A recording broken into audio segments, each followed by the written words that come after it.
Hello दोस्तों, welcome to my YouTube channel AZ coaching centre 100। दोस्तों, इस क्लास में हम टॉप 50 इंपॉर्टेंट जीके क्वेश्चन करने वाले हैं जो सभी एग्जाम के लिए बहुत ही इंपॉर्टेंट है और बार बार एग्जाम में रिपीट किए गए प्रश्न हैं। तो आप हर एक क्वेश्चन को अच्छे से पढ़िएगा और याद कर लीजिएगा। ये क्लास आपके लिए बहुत ही हेल्पफुल होने वाली है। तो चलिए अपन देरी ना करते हैं, क्वेश्चन नंबर 1 से स्टार्ट करते हैं। इससे पहले अगर आप मेरे चैनल पर नए हो तो दिल से लाइक एंड सब्सक्राइब करें और अपने दोस्तों में शेयर करें। चलिए क्वेश्चन नंबर 1 से स्टार्ट करते हैं।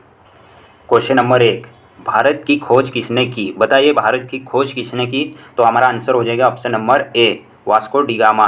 कब की थी? तो 20 मई 1498 को। ठीक है, 20 मई 1498 को, याद रखिएगा। चलिए आगे बढ़ते हैं। क्वेश्चन नंबर 2, भारत की मानक समय रेखा कौन सी है? बताइए, भारत की मानक समय रेखा कौन सी है? तो हमारा आंसर हो जाएगा ऑप्शन नंबर ए, 82.5 डिग्री पूर्वी देशांतर रेखा। ठीक है, याद रखिएगा। दोस्तों, ये सभी बहुत ही इंपॉर्टेंट क्वेश्चन हैं। हर एक क्वेश्चन को अच्छे से पढ़िए और याद कर लीजिएगा। ठीक है, और रिपीटेड क्वेश्चन है। ठीक है। क्वेश्चन नंबर 3, अर्जुन पुरस्कार की शुरुआत किस वर्ष हुई? बताइए, अर्जुन पुरस्कार की शुरुआत किस वर्ष हुई? तो हमारा आंसर हो जाएगा ऑप्शन नंबर सी, 1961 में। ठीक है, 1961 में। चलिए आगे बढ़ते हैं। क्वेश्चन नंबर 3, मैग्सेसे पुरस्कार पाने वाले पहले भारतीय कौन थे? बताइए, मैग्सेसे पुरस्कार पाने वाले पहले भारतीय कौन थे? बताइए। तो हमारा आंसर हो जाएगा ऑप्शन नंबर ए, विनोबा भावे। ठीक है, विनोबा भावे। मैग्सेसे पुरस्कार की शुरुआत कब हुई? तो 1957 को। ठीक है, और विनोबा भावे को कब दिया गया था? 1958 को। ठीक है, याद रखिएगा, 1958 को, याद रखिएगा। चलिए आगे बढ़ते हैं। क्वेश्चन नंबर 5, स्वांग किस राज्य का प्रसिद्ध लोक नृत्य है? बताइए, स्वांग किस राज्य का प्रसिद्ध लोक नृत्य है? तो हमारा आंसर हो जाएगा ऑप्शन नंबर बी। ठीक है, ऑप्शन नंबर बी, हरियाणा। चलिए आगे बढ़ते हैं। क्वेश्चन नंबर 6, भारत में वर्तमान में कुल कितने उच्च न्यायालय है? बताइए, भारत में वर्तमान में कुल कितने उच्च न्यायालय है? तो हमारा आंसर हो जाएगा ऑप्शन नंबर सी। ठीक है, 25। दोस्तों, सभी इंपॉर्टेंट क्वेश्चन है, अच्छे से पढ़िए और याद कर लीजिएगा। ठीक है। तो क्वेश्चन नंबर 7, कोई धन विधेयक है या नहीं, इसका फैसला कौन करता है? बताइए, इसका फैसला कौन करता है? तो हमारा आंसर हो जाएगा ऑप्शन नंबर बी, लोकसभा अध्यक्ष। ठीक है, याद रखना। चलिए आगे बढ़ते हैं। क्वेश्चन नंबर 8, तंबाकू पर पूर्ण प्रतिबंध लगाने वाला विश्व का पहला देश कौन सा है? बताइए, वेरी इंपॉर्टेंट क्वेश्चन। तो हमारा आंसर हो जाएगा ऑप्शन नंबर बी, डी। ठीक है, भूटान, याद रखिएगा। चलिए आगे बढ़ते हैं। क्वेश्चन नंबर 9, राष्ट्रीय मतदाता प्रत्येक वर्ष किस दिन मनाया जाता है? बताइए, राष्ट्रीय मतदाता दिवस प्रत्येक वर्ष किस दिन मनाया जाता है? तो हमारा आंसर हो जाएगा ऑप्शन नंबर बी। ठीक है, 25 जनवरी को, याद रखिएगा, 25 जनवरी को। चलिए आगे बढ़ते हैं। क्वेश्चन नंबर 10, भारत का संवैधानिक मुखिया कौन होता है? वेरी इंपॉर्टेंट क्वेश्चन, ये तो याद होगा आप लोगों को, राष्ट्रपति जी। ठीक है, चलिए, और वर्तमान में कौन राष्ट्रपति है? तो द्रौपदी मुर्मू। ठीक है, याद रखिएगा। चलिए आगे बढ़ते हैं। क्वेश्चन नंबर 11, अंग्रेजों के नमक कानून के विरोध महात्मा गांधी ने कौन सा आंदोलन शुरू किया था? बताइए, महात्मा गांधी ने कौन सा आंदोलन शुरू किया था? तो हमारा आंसर हो जाएगा ऑप्शन नंबर ए, सविनय अवज्ञा आंदोलन। ये कब हुआ था? तो 1930 में। ठीक है, 1930 में, याद रखिएगा। और आप खिलाफत आंदोलन और भारत छोड़ो आंदोलन, ये कब हुआ था? आप कमेंट करके बताइएगा ज़रूर। ठीक है, चलिए आगे बढ़ते हैं। क्वेश्चन नंबर 12, भारत में जिप्सम का सर्वाधिक उत्पादन निम्नलिखित में से किस राज्य में होता है? बताइए, जिप्सम का सर्वाधिक उत्पादन निम्नलिखित में से कौन से राज्य में होता है? तो आंसर हो जाएगा हमारा ऑप्शन नंबर डी, राजस्थान में। और उड़ीसा में क्या होता है? तो क्रोमाइट। ठीक है, क्रोमाइट उड़ीसा में होता है। और भारत का ऐसा पहला राज्य है और पहले स्थान पे है जो क्रोमाइट उत्पादन में फर्स्ट नंबर पे है। ठीक है, ये याद रखिएगा, ये पूछा जाता है। ठीक है, चलिए आगे बढ़ते हैं। Question number 13, east India company ने भारत में अपना पहला कारखाना कहाँ खोला था? बताइए, कहाँ खोला था? तो आंसर हो जाएगा option number A, Surat, option number B, Kolkata, या फिर ऑप्शन नंबर सी, मैसूर, या फिर ऑप्शन नंबर डी, बेंगलुरु। कौन सा हो जाएगा आंसर? तो ऑप्शन नंबर ए, सूरत। ठीक है, याद रखिएगा। चलिए क्वेश्चन नंबर 14, बुली शब्द का प्रयोग किस खेल में किया जाता है? बताइए, बुली शब्द का प्रयोग किस खेल में किया जाता है? तो हमारा आंसर हो जाएगा ऑप्शन नंबर सी। ठीक है, हॉकी में। दोस्तों, हम डिटेल इसलिए नहीं कर रहे हैं क्योंकि कम समय में ज़्यादा क्वेश्चन कवर करना है। ठीक है, चलिए आगे बढ़ते हैं। क्वेश्चन नंबर 15, किस भारतीय एथलीट को उड़ान परी के नाम से पुकारा जाता है? बताइए इनको पुकारा जाता है। तो आंसर हो जाएगा ऑप्शन नंबर ए, या ऑप्शन नंबर बी, या ऑप्शन नंबर सी, या ऑप्शन नंबर डी। तो आंसर हो जाएगा हमारा ऑप्शन नंबर सी, पीटी उषा को। ठीक है, याद रखिएगा। चलिए आगे बढ़ते हैं। क्वेश्चन नंबर 16, भाभा परमाणु अनुसंधान केंद्र कहाँ स्थित है? बताइए भाभा परमाणु अनुसंधान केंद्र कहाँ स्थित है? तो ऑप्शन नंबर ए, ट्राम्बे, मुंबई में। ठीक है, ऑप्शन नंबर ए राइट हो जाएगा, ट्राम्बे मुंबई में। ट्राम्बे कहाँ है? तो मुंबई में। ठीक है, याद रखिएगा। चलिए आगे बढ़ते हैं। क्वेश्चन नंबर 17, 1928 के बारदौली आंदोलन का नेतृत्व किसने किया था? बताइए किसने किया था? तो option number A Mahatma Gandhi, option number B Bal Gangadhar Tilak, option number C Sardar Vallabh bhai Patel, option number D Pandit Jawaharlal Nehru. तो हमारा आंसर हो जाएगा option number C, Sardar Vallabh bhai Patel. ठीक है, सरदार वल्लभ भाई पटेल जी। दोस्तों ये सभी बहुत ही इंपॉर्टेंट क्वेश्चन हैं, अच्छे से पढ़िएगा और याद कर लीजिएगा। ठीक है, चलिए आगे बढ़ते हैं। क्वेश्चन नंबर 18, किसने खालसा पंथ की स्थापना की थी? बताइए किसने खालसा पंथ की स्थापना की थी? तो आंसर कौन सा हो जाएगा? ऑप्शन नंबर ए, गुरु गोविंद सिंह ने। कब? 1699 में। ठीक है, याद रखिएगा। चलिए आगे बढ़ते हैं। क्वेश्चन नंबर 19, भारत की पहली महिला आईपीएस अधिकारी कौन थी? बताइए भारत की पहली महिला आईपीएस अधिकारी कौन थी? Option number A Sarojini Naidu, option number B Anandi Bai Joshi, option number C Anjum Ara, या option number D Kiran Bedi. तो हमारा आंसर हो जाएगा option number D Kiran Bedi. ठीक है, इनका जन्म कब हुआ था? इनका जन्म कब हुआ था? तो 9 जून 1949 को। ठीक है, याद रखिएगा। कभी कभी जन्म भी पूछ लेता है। ठीक है, और आईपीएस कब बने थे ये भी याद रखिएगा और आप बताइए कमेंट करके। ठीक है, क्वेश्चन नंबर 20, कथक किस राज्य का शास्त्रीय नृत्य है? Very important question. ठीक है, वेरी इंपॉर्टेंट। तो किस राज्य का शास्त्रीय नृत्य है? बताइए। तो उत्तर प्रदेश। ठीक है, ऑप्शन नंबर सी राइट हो जाएगा। चलिए आगे बढ़ते हैं। क्वेश्चन नंबर 21, चाइना मैन शब्द का प्रयोग किस खेल में किया जाता है? बताइए चाइना मैन शब्द का प्रयोग किस खेल में किया जाता है? तो option A cricket, option B hockey, option C polo, option D kabaddi. कौन सा ऑप्शन राइट हो जाएगा चाइना मैन में? तो हमारा आंसर हो जाएगा ऑप्शन नंबर ए क्रिकेट। ठीक है, याद रखिएगा। चाइना मैन शब्द का प्रयोग क्रिकेट में करते हैं। ठीक है, चलिए आगे बढ़ते हैं। क्वेश्चन नंबर 22, ऑस्कर पुरस्कार का संबंध किस क्षेत्र से है? बताइए ऑस्कर पुरस्कार का संबंध किस क्षेत्र से है? तो आंसर हो जाएगा ऑप्शन नंबर ए साहित्य, option number B cinema, option number C विज्ञान, या ऑप्शन नंबर डी चिकित्सा। बताइए कौन सा आंसर राइट हो जाएगा? ऑप्शन नंबर ए सिनेमा। ठीक है, वेरी इंपॉर्टेंट क्वेश्चन, याद रखिएगा। चलिए आगे बढ़ते हैं। क्वेश्चन नंबर 23, निम्नलिखित में से कौन सा तत्व सबसे कठोर है? बताइए निम्नलिखित में से कौन सा तत्व सबसे कठोर है? तो आपको पता होगा हीरा होता है। ठीक है, ऑप्शन नंबर बी राइट हो जाएगा हीरा। हीरा भारत के कौन से राज्य में पाया जाता है? सबसे अधिक उत्पादन होता है? बताइए। तो एमपी में। ठीक है, एमपी में। एमपी में कहाँ पे होता है? तो पन्ना में। पन्ना में सबसे ज़्यादा उत्पादन हीरे का होता है, याद रखिएगा। ठीक है, very important question, very very important question. ठीक है, चलिए आगे बढ़ते हैं। क्वेश्चन नंबर 24, पटना का प्राचीन नाम क्या था? बताइए पटना का प्राचीन नाम क्या था? तो सिंपल पटना से पाटलिपुत्र, याद रखिएगा। ठीक है, ट्रिक है, पटना से पाटलिपुत्र। चलिए आगे बढ़ते हैं। क्वेश्चन नंबर 25, आगा खान कप का संबंध किस खेल से है? बताइए आगा खान कप का संबंध किस खेल से है? बताइए। तो हमारा आंसर हो जाएगा option number A cricket, option number B gymnastic, option number C football, option number D hockey. बताइए कौन सा हो जाएगा ऑप्शन नंबर राइट? तो हॉकी। ठीक है, क्रिकेट मत लगाना, हॉकी से है। ठीक है, हॉकी से, याद रखिएगा। चलिए आगे बढ़ते हैं। क्वेश्चन नंबर 26, निम्नलिखित में से किस भारतीय राज्य की राजभाषा अंग्रेजी है? बताइए निम्नलिखित में से किस भारतीय राज्य की राजभाषा अंग्रेजी है? तो हमारा आंसर हो जाएगा option number A Nagaland, option number B Sikkim, option number C Manipur, option number D Kerala. बताइए कौन सा ऑप्शन राइट हो जाएगा?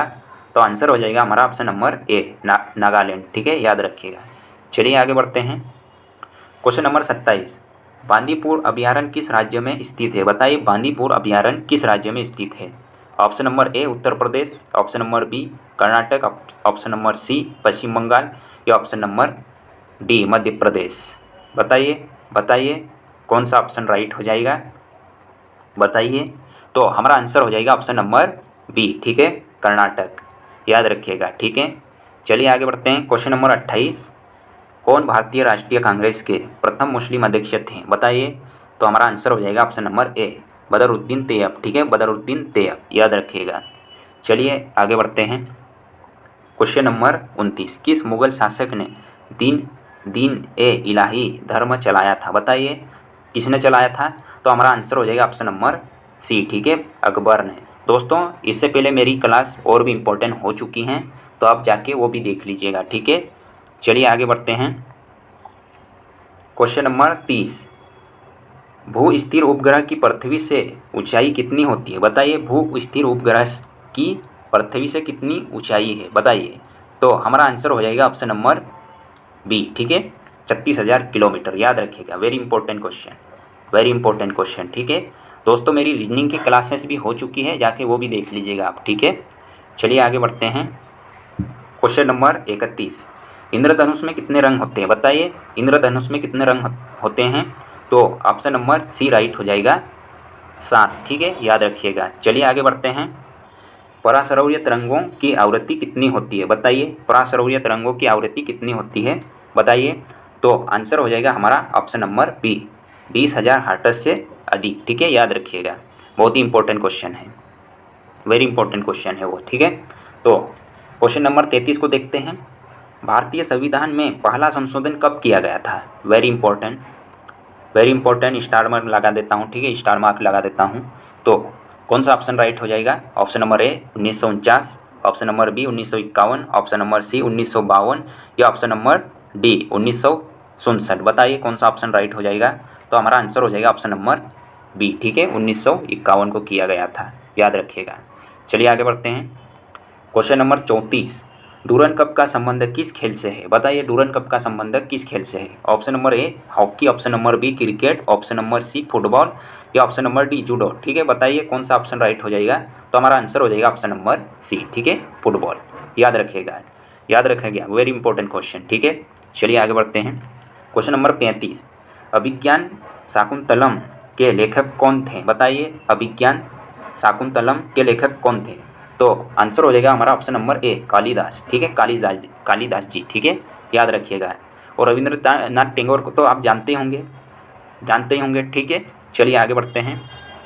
Question number 36, question number 36, Bharat के पहले कानून मंत्री कौन थे? बताइए भारत के पहले कानून मंत्री कौन थे? तो हमारा आंसर हो जाएगा ऑप्शन नंबर डी, ये बी। ठीक है, option number B doctor Bhimrao Ambedkar ji. ठीक है, चलिए आगे बढ़ते हैं। क्वेश्चन नंबर 37, सन 1907 में शुरू किया गया साहित्य का प्रथम नोबेल पुरस्कार किसे दिया गया था? बताइए किसे दिया गया था सन 1907 में? ये सन भी याद रखिएगा। ठीक है, सन 1907 में, ये सन भी याद रखिएगा। तो हमारा आंसर हो जाएगा ऑप्शन नंबर ए रुडयार्ड किपलिंग। ठीक है, रुडयार्ड किपलिंग, ये 1907 भी याद रखिएगा। ठीक है, चलिए नेक्स्ट क्वेश्चन की ओर बढ़ते हैं। क्वेश्चन नंबर 38, ख्वाजा मोइनुद्दीन चिश्ती का दरगाह कहाँ है? बताइए कहाँ है? तो हमारा आंसर हो जाएगा option number A Ajmer, option number B Jaipur, option number C Nai Delhi, option number D Chittorgarh. बताइए कौन सा ऑप्शन राइट हो जाएगा?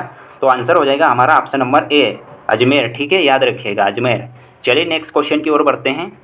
क्वेश्चन नंबर 39, सालार जंग म्यूजियम किस शहर में स्थित है? किस शहर में स्थित है सालार जंग म्यूजियम? किस शहर में स्थित है? बताइए किस शहर में स्थित है? Option number A Hyderabad, option number B Jaipur, option number C Bengaluru, option number D Srirangapatna. बताइए कौन सा ऑप्शन राइट हो जाएगा? तो हमारा आंसर हो जाएगा ऑप्शन नंबर डी हैदराबाद। ठीक है, याद रखिएगा।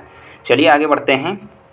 क्वेश्चन नंबर 40, सम्राट अशोक ने किस युद्ध के बाद बौद्ध धर्म अपना लिया था? बताइए किस युद्ध के बाद बौद्ध धर्म अपना लिए थे सम्राट अशोक ने? तो हमारा आंसर हो जाएगा ऑप्शन नंबर ए कलिंग युद्ध। ठीक है, कलिंग युद्ध, याद रखिएगा। ठीक है, हल्दी घाटी का युद्ध कब हुआ था? चौसा का युद्ध कब हुआ था?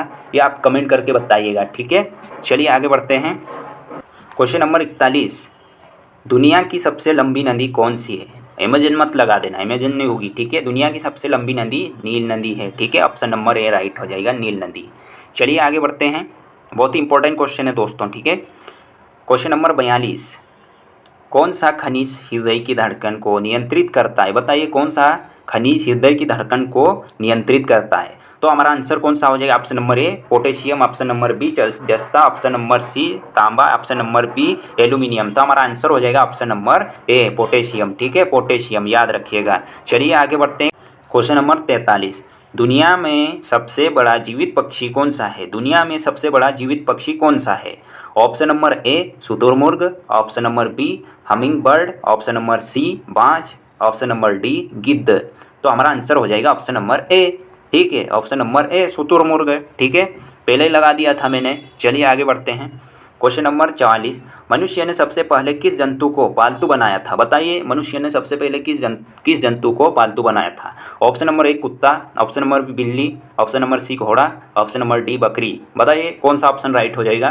तो हमारा आंसर हो जाएगा ऑप्शन नंबर ए कुत्ता। ठीक है, चलिए आगे बढ़ते हैं। क्वेश्चन नंबर 45, सूर्य की सतह का लगभग तापमान कितना है? बताइए, सूर्य की सतह का लगभग तापमान कितना है? तो हमारा आंसर हो जाएगा ऑप्शन नंबर सी। ठीक है, 6000 डिग्री सेल्सियस। ठीक है, याद रखिएगा, वेरी इंपॉर्टेंट क्वेश्चन है दोस्तों। ठीक है, चलिए आगे बढ़ते हैं। क्वेश्चन नंबर 46, किस संविधान संशोधन द्वारा पंचायती राज व्यवस्था लागू की गई थी? बताइए कौन सा ऑप्शन राइट हो जाएगा? ऑप्शन नंबर ए 71वें संविधान संशोधन, बी 72वें संविधान संशोधन, सी 73वें संविधान संशोधन और डी 74वें संविधान संशोधन। कौन सा ऑप्शन राइट हो जाएगा दोस्तों? तो हमारा ऑप्शन हो जाएगा ऑप्शन नंबर सी राइट। ठीक है, आंसर हो जाएगा हमारा ऑप्शन नंबर सी 73वें संविधान संशोधन। चलिए आगे बढ़ते हैं। क्वेश्चन नंबर 47, यदि भारत का राष्ट्रपति इस्तीफा देना चाहे तो वह अपना इस्तीफा किसे सौंपेंगे? बताइए, वेरी इंपॉर्टेंट क्वेश्चन पूछा गया। आप एग्ज़ाम दिए होंगे तो ये क्वेश्चन पूछा गया होगा। ठीक है, उपराष्ट्रपति को, लोकसभा अध्यक्ष को, या प्रधानमंत्री को, या फिर सर्वोच्च न्यायालय के न्यायाधीश को? तो ऑप्शन हो जाएगा हमारा ए। ठीक है, आंसर उपराष्ट्रपति को। ठीक है, चलिए आगे बढ़ते हैं। क्वेश्चन नंबर 48, भारत में लोकसभा की सर्वाधिक सीटें कितनी है? बताइए, भारत में लोकसभा की सर्वाधिक सीटें कितनी हैं? तो हमारा आंसर हो जाएगा option number A 75, option number B 80, option number C 82 या ऑप्शन नंबर डी 95। बताइए कौन सा ऑप्शन राइट हो जाएगा? तो आंसर हो जाएगा हमारा ऑप्शन नंबर बी। ठीक है, 80, याद रखिएगा। ठीक है, चलिए आगे बढ़ते हैं। क्वेश्चन नंबर 49, भगवान महावीर जैन का जन्म कहाँ हुआ था? बताइए, भगवान महावीर जैन का जन्म कहाँ हुआ था? तो आंसर हो जाएगा हमारा ऑप्शन नंबर ए वैशाली में। ठीक है, वैशाली में। वैशाली कहाँ पे है? तो बिहार राज्य में है। ठीक है, याद रखिएगा। और महावीर जी का जन्म कब हुआ था? तो 599 ईसा पूर्व। ठीक है, 599 ईसा पूर्व, याद रखिएगा। चलिए आगे बढ़ते हैं। Question number 50, 50 half century. ठीक है, तो प्रोटॉन की खोज किसने की थी? प्रोटॉन की खोज किसने की थी? बताइए, प्रोटॉन की खोज किसने की थी? तो आंसर हो जाएगा हमारा option number A Rutherford, option number B Chadwick, option number C Goldstein या option number D Albert Einstein. बताइए कौन सा ऑप्शन आंसर हो जाएगा? तो ए। ठीक है, रदरफोर्ड, याद रखिएगा, रदरफोर्ड। ये प्रोटॉन की खोज कब की गई थी? तो आंसर हो जाएगा 1920। ठीक है, याद रखिएगा, कभी कभी सन भी पूछ लेता है। ठीक है दोस्तों, मैं एक क्वेश्चन आपको टेस्ट के तौर पे दे रहा हूँ कि चौसा का युद्ध कब हुआ था और किन के बीच लड़ा गया था? ये भी मेरे को कमेंट करके बताइएगा। एक बार और सुन लीजिएगा, चौसा का युद्ध कब हुआ था और किन के बीच लड़ा गया था? ये मेरे को कमेंट करके आप ज़रूर बताइएगा दोस्तों। तो दोस्तों, आज की क्लास अपन यही समाप्त करते हैं। अगर मेरा कंटेंट अच्छा लगा तो दिल से लाइक एंड सब्सक्राइब करें और अपने दोस्तों में शेयर करें। मिलते हैं अपन ऐसे ही नेक्स्ट वीडियो के साथ। ठीक है, तब तक के लिए जय हिंद, जय भारत।